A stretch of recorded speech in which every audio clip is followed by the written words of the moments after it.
10월 15일 오늘의 말씀은 역대하 25장 14절에서 28절입니다. 아마샤가 에돔 사람들을 죽이고 돌아올 때에 세일 자손의 신들을 가져와서 자기의 신으로 세우고 그것들 앞에 경배하며 분향한지라. 그러므로 여호와께서 아마샤에게 진노하사 한 선지자를 그에게 보내시니 그가 이르되 저 백성의 신들이 그들의 백성을 왕의 손에서 능히 구원하지 못하였거늘 왕은 어찌하여 그 신들에게 구하나이까 하며 선지자가 아직 그에게 말할 때에 왕이 그에게 이르되 우리가 너를 왕의 모사로 삼았느냐 그치라 어찌하여 맞으려 하느냐 하니 선지자가 그치며 이르되 왕이 이 일을 행하고 나의 경고를 듣지 아니하니 하나님이 왕을 멸하시기로 작정하신 줄 아노라 하였더라. 유다왕 아마샤가 상의하고 예후의 손자 요아스의 아들 이스라엘 왕 요아스에게 사신을 보내어 이르되 오라 서로 대면하자 한지라. 이스라엘 왕 요아스가 유다 왕 아마샤에게 사람을 보내어 이르되 레바논 가시나무가 레바논 백향목에게 정가를 보내어 이르기를 네 딸을 내 아들에게 주어 아내로 삼게 하라 하였더니 레바논 들짐승이 지나가다가 그 가시나무를 짓밟았느니라. 네가 에돔 사람들을 쳤다고 네 마음이 교만하여 자긍하는도다. 내 궁에나 있으라. 어찌하여 화를 자초하여 너와 유다가 함께 망하고자 하느냐 하나. 아마샤가 듣지 아니하였으니 이는 하나님께로 말미암은 것이라. 그들이 에돔 신들에게 구하였으므로 그 대적의 손에 넘기려 하심이더라. 이스라엘 왕 요아스가 올라와서 유다 왕 아마샤와 더불어 유다의 베세메스에서 대면하였더니 유다가 이스라엘 앞에서 패하여 각기 장막으로 도망한지라. 이스라엘 왕 요아스가 베세메스에서 여호아하스의 손자 요아스의 아들 유다 왕 아마샤를 사로잡고 예루살렘에 이르러 예루살렘 성벽을 에브라임 문에서부터 성 모퉁이 문까지 400규빗을 헐고 또 하나님의 전 안에서 오벳 에돔이 지키는 모든 금언과 그릇과 왕궁의 재물을 빼앗고 또 사람들을 볼모로 잡아가지고 사마리아로 돌아갔더라. 이스라엘 왕 요아스의 아들 요아스가 죽은 후에도 유다 왕 요아스의 아들 아마샤가 15년간 생존하였더라. 아마샤의 이외의 처음부터 끝까지의 행적은 유다와 이스라엘 열왕기에 기록되지 아니하였느냐. 아마샤가 돌아서서 여호와를 버린 후로부터 예루살렘에서 무리가 그를 반역하였으므로 그가 라기스로 도망하였더니 반역한 무리가 사람을 라기스로 따라 보내어 그를 거기서 죽이게 하고 그의 시체를 말에 실어다가 그의 조상들과 함께 유다 성읍에 장사하였더라. 아멘.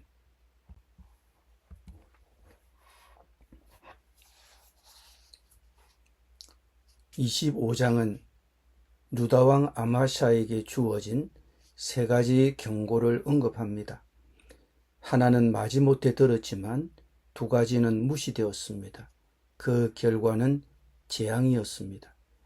먼저는 이름이 알려지지 않은 한 선지자가 아마샤에게 에돔과의 전쟁에 이스라엘 용병을 동원하지 말라고 경고했습니다. 아마샤는 마지못해 그 경고를 따르기는 했지만 에돔에 대한 최종적인 승리는 용병들의 보복으로 얼룩졌습니다. 귀환하는 용병들에 의해 유다의 성읍이 약탈되고 3,000명이 전사했습니다. 에돔과의 전투에서 승리를 거두고 돌아오면서 그는 어처구니 없게도 에돔의 신들을 가져와 섬겼습니다. 그러자 한 선지자가 아마샤가 정복당한 에돔 사람의 신들을 숭배한 것을 두고 질책했습니다. 선지자가 표현한 하나님의 진노는 아마샤를 그의 어리석음에서 돌이키려는 경고였습니다.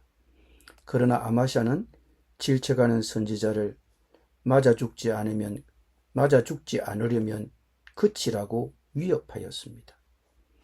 이에 선지자는 아마샤에게 네가 이런 일을 행하고 내 경고를 듣지 아니하였으므로 하나님이 너를 멸하기로 작정하셨느니라라고 말했습니다.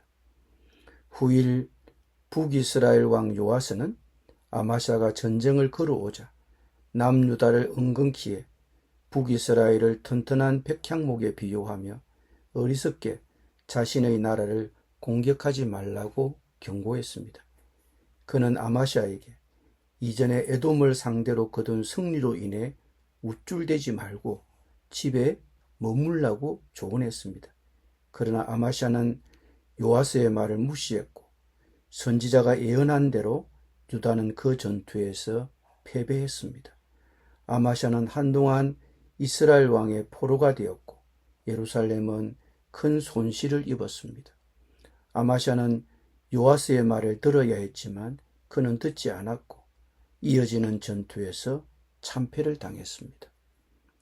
아마사 시대로부터 수천 년이 지난 오늘날도 우리는 매일 경고에 직면합니다. 교통통제 표지판 그리고 기상주의보들은 잠재적인 교통 또는 기상 관련 위험을 경고합니다. 의료 전문가와 피트니스 전문가들은 우리의 건강과 웰빙의 위험에 대해 경고합니다. 정치가들과 언론 분석가들은 임박한 경제 및 국가의 국제 위기에 대해 경고합니다. 이런 사방에서 들려오는 경고에 우리는 실정에 나서 무시하기가 쉽습니다. 경고는 종종 사람들의 행동을 바꾸는데 실패합니다. 경고를 무시하거나 경고를 들었지만 무시하는 경우가 많습니다. 세상의 어떤 경고보다 훨씬 더 심각한 본질을 지닌 것은 하나님의 말씀에 담긴 경고입니다. 그리고 우리는 이 경고들을 결코 무시해서는 안 됩니다. 오늘날 사회가 직면한 가장 큰 위험은 성경적 경고의 부족이 아니라 오히려 그 경고에 귀를 기울이지 않는 것입니다. 하나님의 인도와 명령을 무시하면 재앙을 초래하기 때문에 우리는 항상 깨어 응답하는 자가 되도록 노력해야 합니다. 하나님의 말씀에는 믿지 않는 자들을 향한 경고가 많이 있지만 그리스도를 따르는 자들을 위한 경고도 있습니다. 그리스도인으로서 오늘 나는 어떤 성경적 경고에 유의해야 합니까?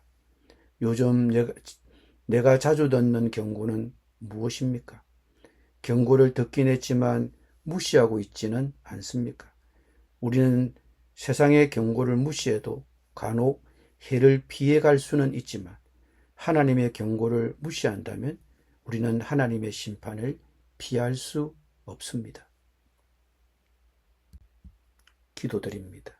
하나님, 우리가 때로는 경건한 조언을 무시하고 자신의 이익을 위해 잘못된 일을 합니다. 선지자는 아마샤에게 그의 어리석음을 경고하기 위해 왔지만 아마샤는 그의 경고를 거부했습니다. 하나님은 직접 말씀으로 때로는 지도자와 신자들을 통해 우리에게 말씀하시고 우리를 인도해 주십니다. 오직 우리가 주의 말씀에 유의하고 지도자와 신자들을 통해 주시는 말씀을 잘 경청하고 순종하도록 인도해 주옵소서. 예수님의 이름으로 기도드립니다. 아멘.